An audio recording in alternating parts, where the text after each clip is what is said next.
What I would say is get curious. If you have passion for any one thing in your life where you love to know everything about it, and you also enjoy music, and that's another maybe semi passion of yours, do yourself a favor, get more into it, and reach outside of your comfort zone.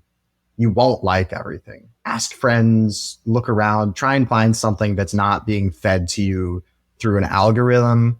Just if you have the propensity to be curious for music, latch onto it, is what I would say. Hey, my name is Josh. I've loved indie rock for most of my life, and I play guitar in an indie rock band. But I'm also a psychologist, and I think a lot about the intersection of music and human psyche and social experience. And I'm especially curious about the ways that music can help us find a sense of community and belonging with others, even for those punks and misfits who might rarely find it elsewhere. In this podcast, I'm joined by my lovely wife and bandmate Julia. Hi. We have conversations with other musicians and artists about the music we love, the music we make, and the importance of music as a means of connecting with others. This is indeed an indie rock podcast about the music that binds us.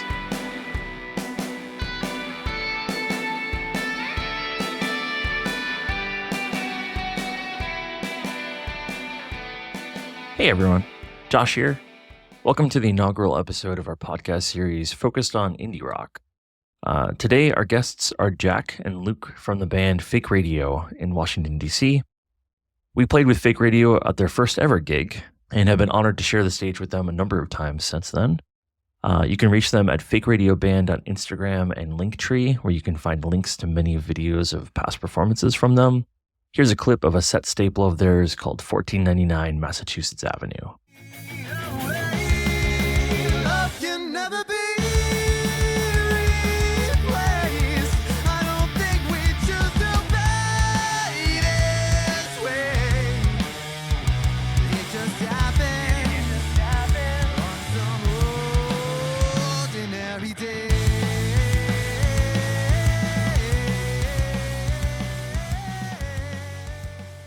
So thank you guys for being here. I'm wondering if you could just sort of start with saying your name and what you do with the band, whichever of you wants to go first. You can go first. I'm Jack Dell. I'm the singer, guitarist, saxophonist, keyboardist. What do I do anything else? Aux percussion. I do aux percussion on at least one of our songs.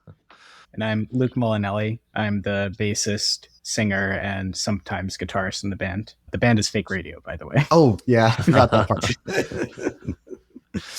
What do you guys want the sort of audience to think or feel when they're at a Fake Radio show and seeing you guys play live? I don't know if we usually think about what we want the audience to think. My general goal has always been that whatever they're thinking, they don't forget us by the next night. I think Kiss said something similar. So we do our best to create a great diversity of style during our set, a great diversity of kind of who's doing what, swapping roles, running around the stage, putting something out there that each thing might be able to latch on to a different kind of person or a different kind of music listener. Yeah, I think that's a good way to describe it. I think one thing to add to that is between us and Michael and Dan, the other band members, we all come from different avenues of music that we enjoy and music that we like to play. And there's cross-section between us with all different ways, but with that variety, we like to bring that into our set and into our music. And so it's more about if what we're playing at a show moves us, and if we're convicted in what we're playing, then hopefully that'll move everyone else. We don't go out to please a crowd. We go out to play the music that we play. So yeah, and I know that there's a lot of artists that talk about the idea of making music for yourself, right? And making music that you as a listener would want to listen to. I don't know if you guys have had this conversation when you were starting the band and figuring out songwriting duties and swapping roles with songs, right? Some of the feedback or the advice that I saw when I was trying to figure out what we were going to do as a band and how to sort of approach things in terms of crafting a sound, some of that guidance was to essentially define your sound and sort of narrow your focus and figure out the singular sort of type of sound that your band is going to be, basically such that it becomes your brand, right? So if someone hears 30 seconds of a particular band, they know like, oh yeah, it's this band, right?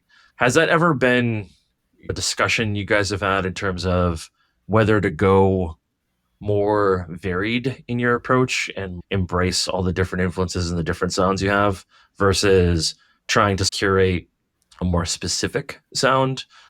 Do you want to start off with this? I was going to ask you if we'd ever talked about that. We have. When did we talk about it? It was at a band practice. Jack brought this to the band, but it was at some point this year, probably in the middle of the year, we were kind of trying to analyze where we were as a band and where we wanted to go. Jack brought a bunch of descriptions from friends in the DC music scene, like what they think of when they think of Fake Radio, what is unique about us, what our sound is. So we put them all up on the whiteboard in our practice space, and we highlighted the things that we also thought that the band did well and aligned with the ethos of the band. Where we decided on that was when we started, it was me, Jack, and Michael bringing in songs that we had written independently. And where we're trying to go now is writing more in a group setting, like with the band. Everybody influences each other on the songs. Exactly. Right now. And I think we've kind of found, well, we still have that variety because of the 3 independent songwriters, but we've kind of started to mesh them together. And especially in the songs that we're writing now, it's more of somebody brings an idea to practice and then we jam on it and try to come up with parts together. Dan has been really helpful. He provides really good feedback, and having those extra set of ears from the other members of the band has helped us kind of move to still varied songwriting, but it's coming together as like, this is a Fake Radio song as opposed to, oh, this is a song in Fake Radio that I brought to the band or Jack or Michael brought to the band. That's the best description you're going to get.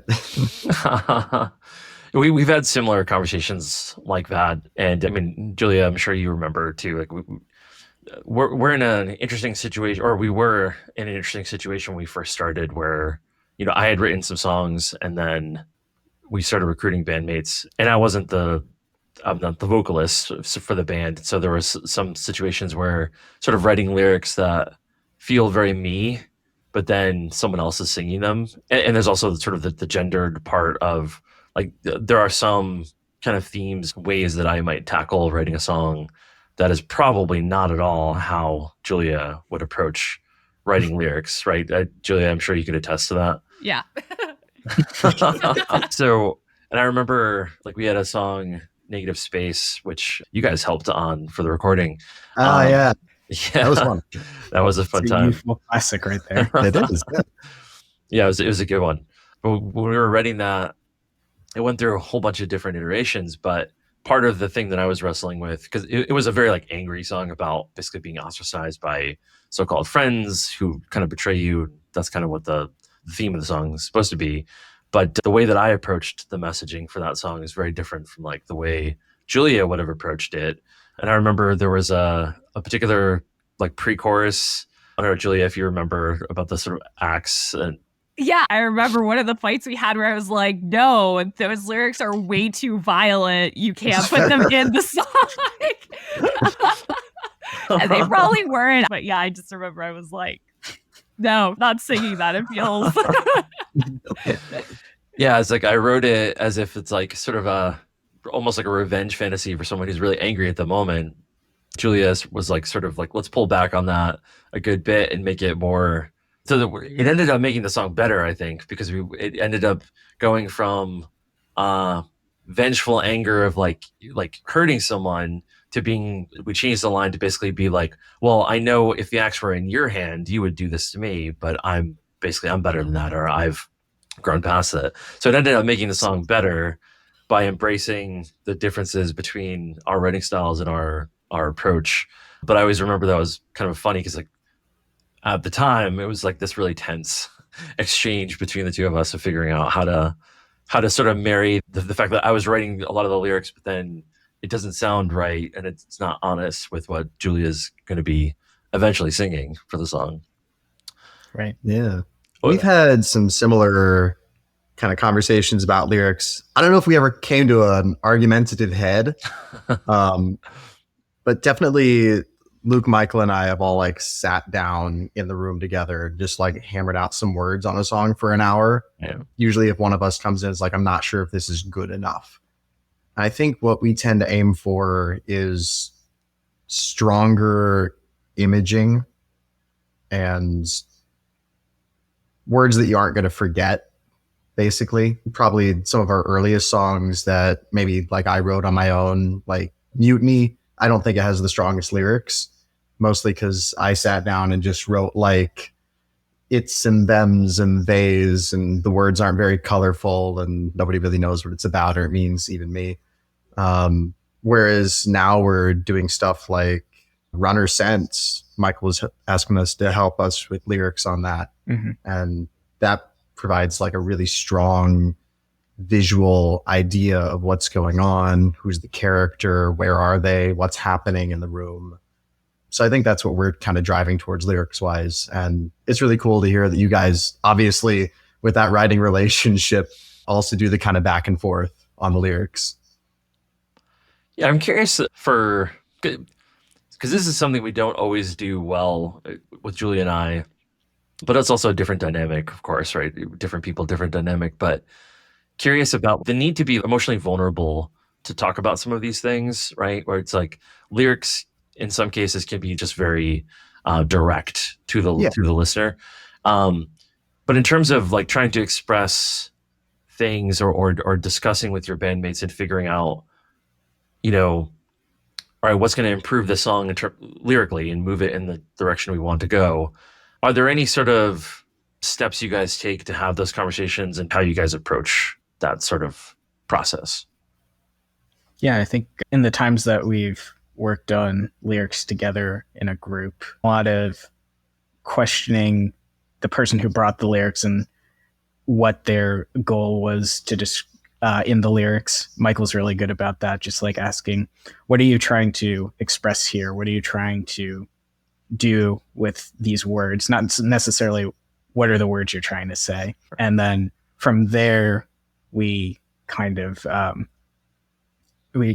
join together on that concept or that emotion and provide our own input for maybe this slide works, maybe this one. And it's a lot of back and forth and a lot of like, no, that's pretty good. Yeah. But I think that's how we usually work on lyrics together. Yeah, that's what I was going to say.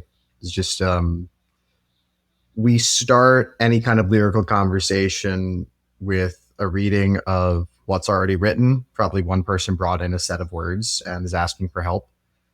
And we go on from there, like you say, just questioning, well, what is this part trying to say? What is the entire message, or what is the direction the song's trying to go?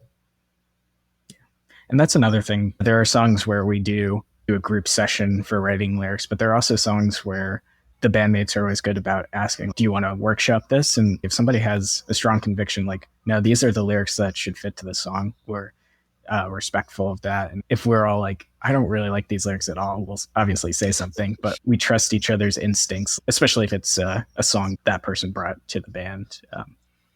They kind of have like the final say, but everybody contributes and helps to make the song the best it can be. And I think that applies to the musicality of the words being sung as well. And remember when you brought parking garages in, and we were all very excited about it, but I couldn't, as the like co-lead singer on the song, figure out the rhythm that you were trying to get me to sing. And I think everybody in the band, not just you. At the time, it was our old drummer, Roger. I was just before he left the band to move to New York. and we hadn't brought Dan in yet. We actually hadn't had auditions yet. We were working on the song Parking Garages. Luke brought it in. And I think it's the bridge of the song where the lyrics are fantastic. I love them. And the rhythm is this very kind of Chili Peppers funk sort of thing. I was hearing it one way that sounded natural to me. And Michael and Roger at the time were also closer to hearing it kind of the way I was hearing it. But Luke was the one who brought it in. He was very convicted. No, you got to do it this way. It's this word on this beat, that word on that beat. It'll work out. And so I went home. I said, okay, fine. Let me try and work this out on my own because I wasn't getting in rehearsal. And I sat down and I went GarageBand on my phone and just like attacked each word exactly where I think you even notated the rhythm for me. Thank goodness I did band so I can read that. And I set it down, recorded it exactly like that, set it to a metronome, listened back, and suddenly it internalized. I was like, oh, that's what you mean. And it's way better than what I was thinking. And so we worked on it again the next time. It was like, Luke, you were so right. It went right to my ego.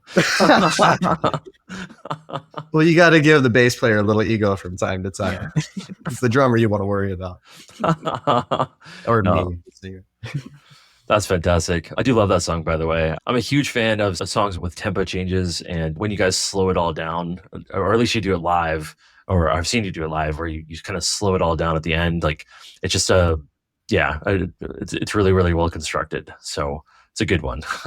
Yeah, I have a really terrible memory and I don't remember anything. And as soon as you mentioned the title, I was like, oh yeah, it's like da-da-da-da-da-da, Parking Garages. And I was like, exactly. I've heard it 2 times and it like stuck. So as far as I'm concerned, I feel like your goal of being memorable is successful, at least with me.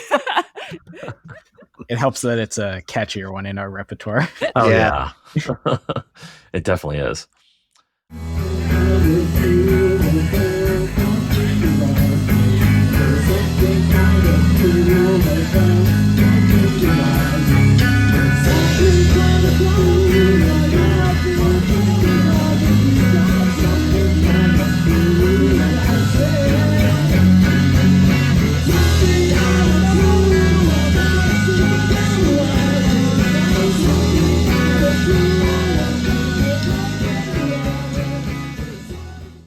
That's gotten a lot of positive and feedback and responses from people. That's usually the one that people come up and say, oh yeah, like I really like that one. At Porch Fest, the first one, or Petworth Porch Fest, was second time, not first time we played it.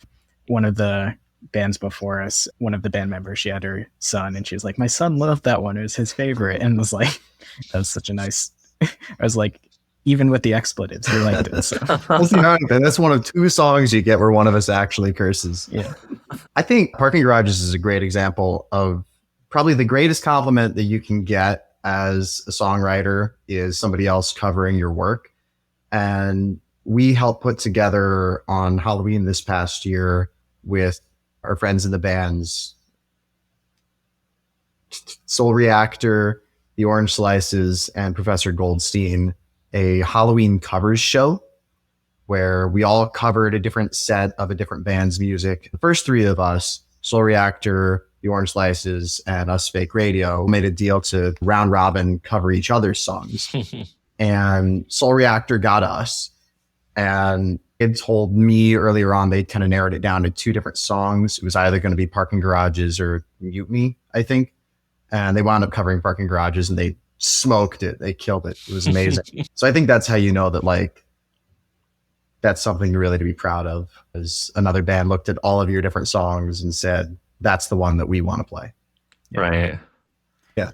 Another, just very quickly, one that I've had a lot of musicians come and say they really liked was Friend of Shohei. Oh yeah. Especially recently, which is a song that Michael brought to the band. It has a section in the middle where it's improvisational and we don't, the bridge area we don't do beforehand. So each time it's new and different live. And it's particularly the last couple of shows, it's been a really, really energetic improv section. And we felt really good about it. And it was cool to hear a couple of people also say that they enjoyed it, especially a longer song I guess the musicians tend to appreciate that stuff more. But Oh yeah.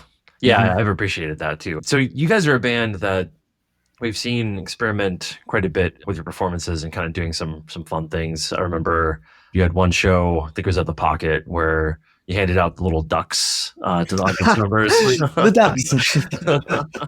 I think that was the same show too, where you had balloons. So during, I don't remember which song it was, but there was a song, and I think Michael was singing lead for it.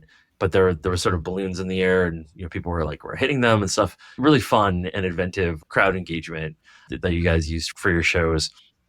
My question is, though, do you view your role as a musician and as a performer as sort of the same thing, part and parcel? Do you kind of approach the writing of the songs and the performance of the songs as using the same mind, or do you view those things as sort of distinct in any way? So, like, for instance, when you are writing songs, do you think at all about how they're going to go over in a live setting? Does that sort of push songs at all in one direction or the other? What is that distinction for you between a songwriter and a performer? I think in terms of composition, how it's going to play out live is usually pretty far out of my mind, at least when I'm kind of ideating. And then I figure usually, well, when I bring this into the guys and we work out what everybody's doing on it and kind of hammer down the different details of the song and get it ready to play, then we'll know what kind of a role in the set it might serve. And if it's a role that we could use a lot, then we wind up playing it more.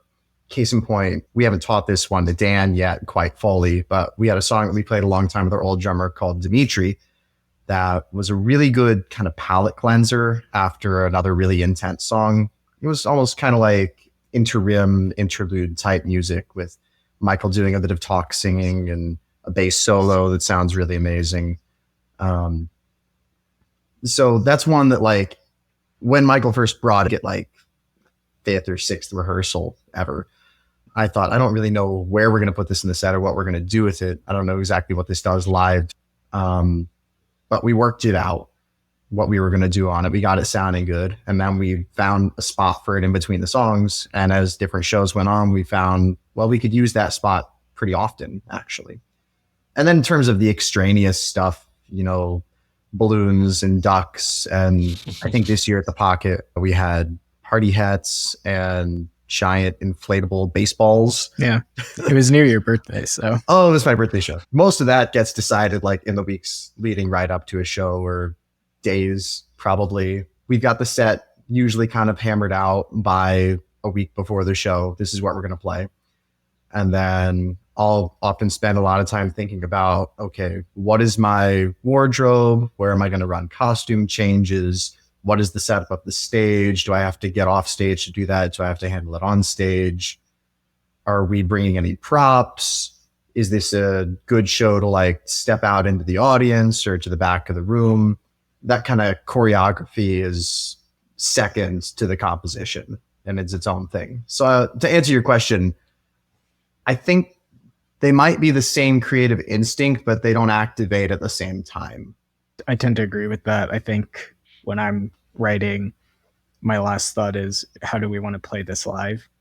And then bringing it into the band, that becomes a reality that we need to figure out, like who's playing what, who's playing when. And so the songs that I do bring, kind of, it has to be able to be played with the four of us. And then with performance, I think Jack has really inspired me to like up my performance as a musician. I would be a recluse like musician, just like not playing outside of that at all, and just like, releasing beats or whatever. But I think if you're going to be on stage, you have to bring a little energy. And I think Jack has helped me to kind of put some more focus onto that when I play and like reacting to each other. One of in my old band in college, it was one of my first shows with them. After the show, one of my friends was like, "It looks like you're not having fun on stage." And I was like, well, I am having fun, but if I don't express it with how I move around and how I play, then the audience doesn't understand that. And so it's if it was up to me, it would just be the music, but it's not just the music. You have to be entertaining when you're playing the music. Yeah, I think that's a lesson. So obviously, I'm not in your band, but I also took cues a little bit from Jack when I saw you guys play over the years. And Get out of here. yeah, you guys are just so fun to watch. I was like, man, we got to up our game quite a bit. We're still nowhere near, I'm sure, but it was still inspiring to see you guys. And you all look like you're having fun there. Like as an audience member, I never saw you, Luke, would be like, oh, he's not having fun. Yeah, I've learned to fake it pretty well. And also to the point, I think you raised this earlier, Jack, about finding the space for those sort of like interlude type songs. That was something else that I was impressed when we first saw you guys, was having those sort of instrumental compositions kind of interspersed in your set. And also like the level of like improvisation and stuff that you built and allowed for in some of your songs.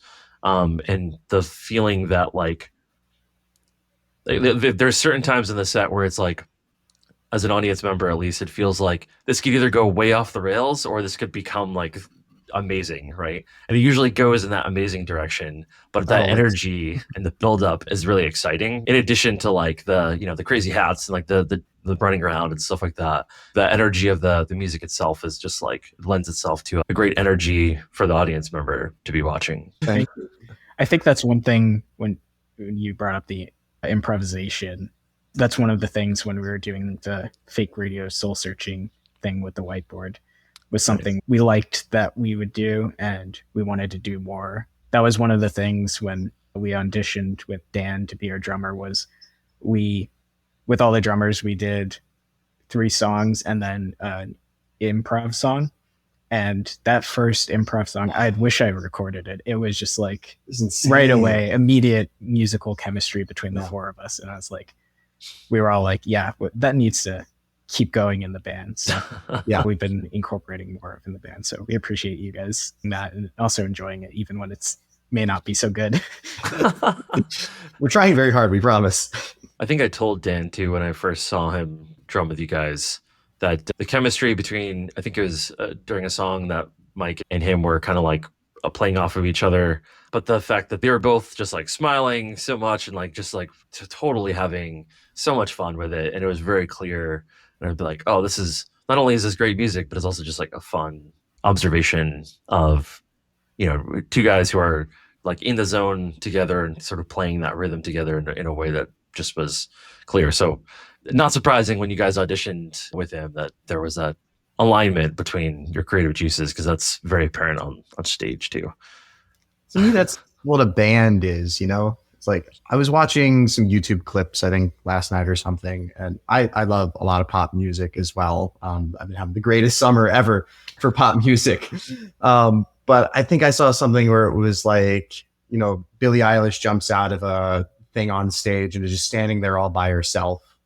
And the whole crowd is loving it because she's Billie Eilish and she's singing Guess and everybody knows every single word. So that's immaculate. And I wouldn't want to take anything away from that. But we're not that. We're a band. Yeah. Most people don't know any of the words to our songs. So what we're doing to keep everyone entertained and to keep the music lively and wonderful is play off of each other. We've got 4 people on stage. All of us are doing something interesting and unique on each song. We all bring different creative energy to things. And that's also part of why we allow for the room for improvisation so strongly, because that gives a really, ironically, concrete area to say, now do whatever you want, just have fun. And the idea is that if we're having fun, other people will probably have fun too. That way the songs never get boring. Well, hopefully. Yeah, and I guess sort of piggybacking off of that a little bit. So like if I were to ask you guys, what does the term indie rock mean to you? Given that you guys have different influences, different, other music that you listen to and enjoy, like what's that term mean for you guys? Both maybe as a band or as a listener. Or... You start us off. All right. When I first imagined the word indie rock, kind of before I even had like a whole lot of perception of what that is, it applied to basically just a certain kind of a sound. I think my initial impression of it was like, oh, it's Vampire Weekend and MGMT, maybe. although they're pretty synthy. And if I had to take that same, like, what sound is indie rock instinct right now, I was just listening to you guys' album earlier today, and that across the board, absolutely. It's the varied kinds of songs, the willingness to experiment and get very vulnerable, playing with texture a whole lot with different synthesizer things or guitar parts that kind of float in and out. The vocals have different kind of timbres even. Props to you, Julia, because like it's not all one note, you know? Thank you. And this driving kind of groove that feels a little needly. I'm going to start using words that don't mean anything. Sound is hard to explain in words. That's why we play the music, right?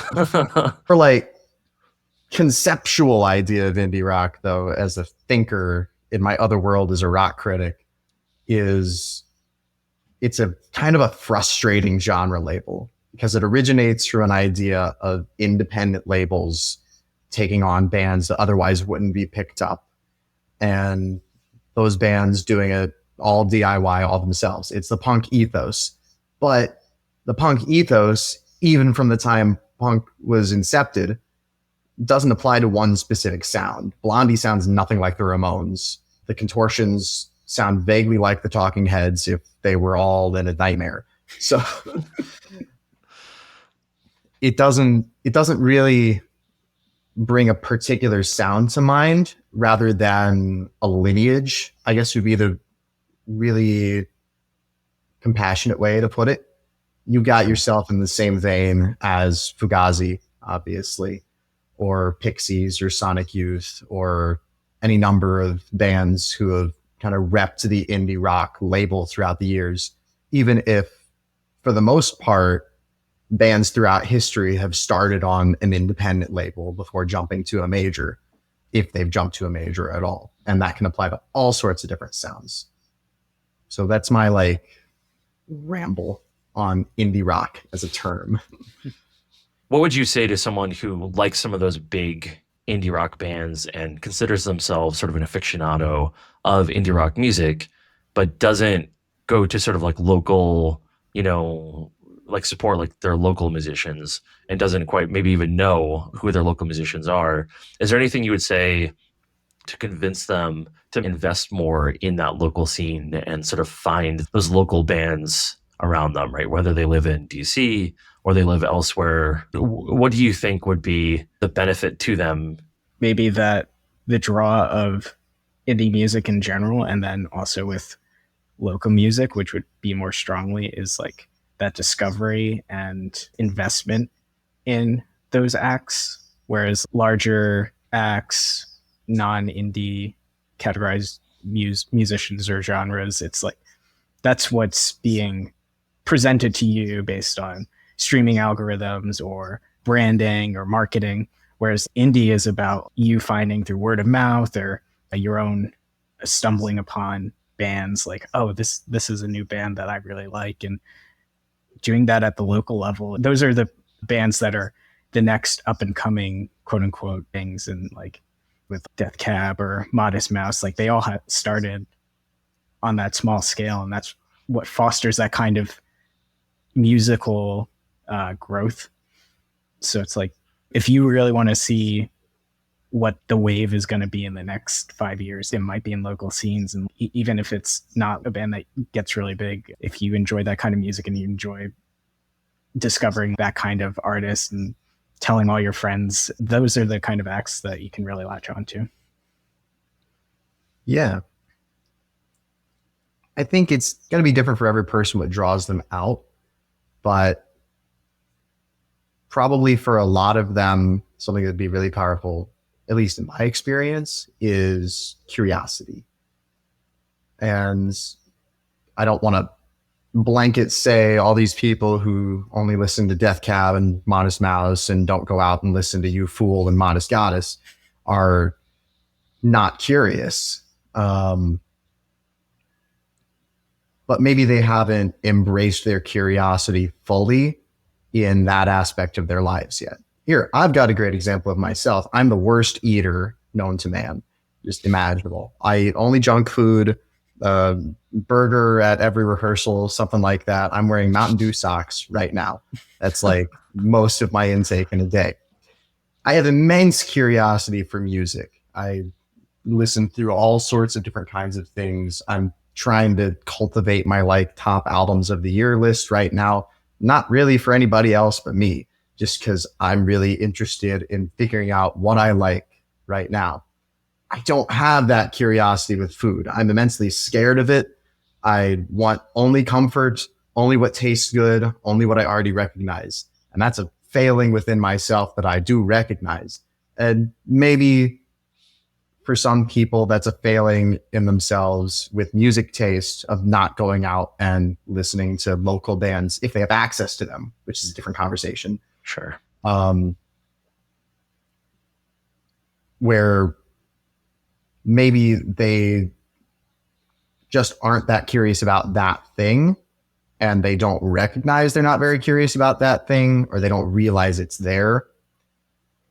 But if they don't recognize that they aren't curious yet and it is there and it's something that they could go out and do, then what I would say is get curious.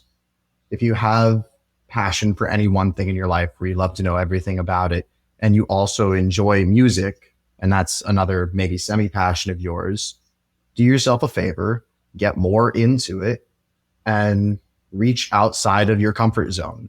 You won't like everything. Ask friends, look around, try and find something that's not being fed to you through an algorithm, through a magazine. You know, I go on, this is not the greatest resource, but I go to Wikipedia probably every week and I look up 2024 albums and I look for this week, whatever it is, and I try and figure out which of these things sounds like something I might be interested in. And a lot of times it is something I kind of already know, but other times I like scroll over it and gives me a list of like genres and what record in the order of records it is for them. And I'm like, oh, that sounds interesting. I'll check that out. And some of those have been massive surprises and other ones have been big letdowns. But, you know, just if you have the propensity to be curious for music, latch on to it is what I would say. That's a really interesting point that both of you have made. I would also throw out there, from my own perspective too, is that community piece is, I mean, we're blessed in DC to have like a really supportive and really cool music community that admittedly not everywhere is going to have. But being able to like talk to the musicians after they get off stage, right? Because like if you're playing in a little like rinky dink, like one room type thing, and everyone's just sort of standing close and there's maybe 50 people at the show, it's really easy to just sort of like go up to that musician and sort of talk to them and be like, hey, you know, like really love that one song. What's it called? And get information that you can then use to sort of listen to them afterwards and kind of track their progress and find out when the next show is going to be. But also that idea of just sort of like being in a room with other people of sort of a similar mind, having that one shared experience, and ideally a room full of people who are not like talking over the music or looking at their phone the whole time. Like that can be really fun when you just have more of that kind of familiarity and intimacy that's just sort of associated with those small venues and smaller bands who are still giving it their all and trying to gain listeners and make a fun experience for themselves and others. But there's the added benefit of, because you're not in a stadium, you can talk to people easier. Yeah. And you know what? We're cheaper and happening way more often. I think we sold a show at $5 a ticket at once. Yeah. And then we're probably averaging closer to like 15 or 20 is what most local venues like to do. Like, you know, you can pay $20 and get right up to the stage. You can dance. You can get underneath the big 2005 PE, whatever that thing was you guys brought out at Jam and Java. That was amazing. A little parachute, yeah. 2005 with like 1995. I feel old now. Sorry. Well, they were still using it when I was in gym. Oh, cool. Yeah, it was mid-90s that I was in elementary school, but... Just for context, if anyone's listening has no idea what we're talking about, we had a little elementary school parachute, and we had people in the crowd grab an end and kind of like spin around in circles while we played a song, and it was fun. It was so much fun. Like, if you're looking for that kind of a live experience, or you think you like live music, I don't know, if you're someone who loves like the concept of the dude who went to the Tool show brushing his teeth, or people who go to see 100 Gex because they're like the wild, craziest thing, or people who managed to get a ticket to see Knock Loose because the mosh pit's just insane. I'm not saying you're going to see that same intensity of thing happening at every local show you go to, but if you've got access to local shows, you can go see probably one a week pretty affordably that is going to have potentially some element like that attached to it that you're not going to get when Panic! At the Disco plays Capital One. I think that there is that element of just, having a much easier time to just bond with people. And yes, it won't be as intense always.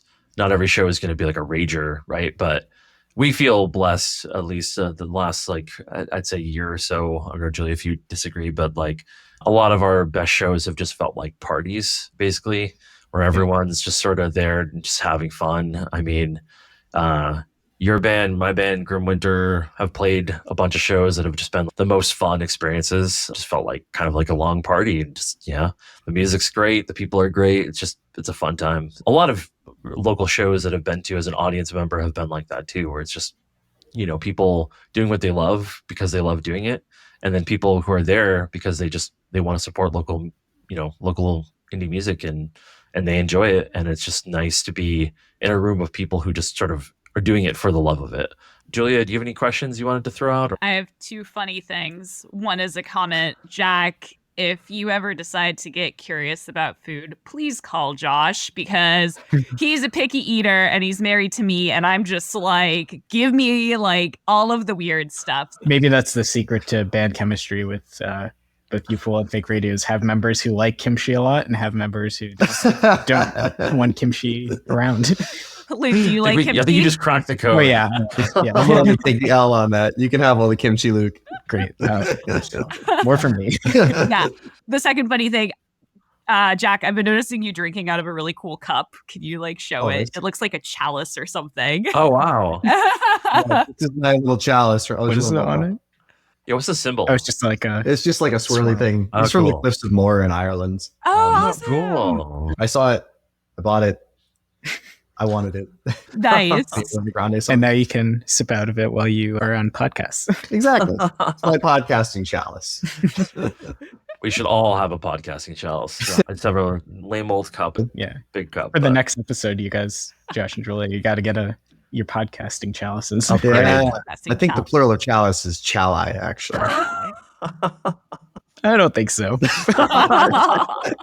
I'll make my way to Ireland and get myself a chalice. It next on our list. Oh, True. now we have to go in 2025. We need to get a chalice. Well, thank you guys again. Wonderful conversation. I hope you guys had fun too. I'll stop recording unless there's anything else you wanted to say. Just thank you for having us. It's a lot of fun to talk to you guys. All right. So Julia, just had the conversation with Jack and Luke from Fake Radio. What are your thoughts? That was super fun. It was really cool how I don't know, how they talked about curiosity and being curious about your local scene. I thought that was really cool. And I thought they provided really good insights, and they're just overall really great to talk to. Yeah, I was struck by how fun the conversation was. I'm not surprised by it, but that was really striking and engaging all through for me. But I was struck by the level of thoughtfulness from them in terms of hearing about breaking out a whiteboard, right? Doing a survey with other musicians who have played with them to sort of figure out what they have to say. I think I was a part of that survey because I remember Jack asking me that question. And the thoughtful approach to sort of what that craft is, it was really interesting for me to hear how they had that conversation about what the band should be or could be, but then also hearing about their songwriting approach, right? So the ways in which they sort of help support each other when they're trying to write lyrics for a song. Anything else before we wrap up? No. Okay. Well, thanks for listening, everybody. Hope you enjoyed the conversation.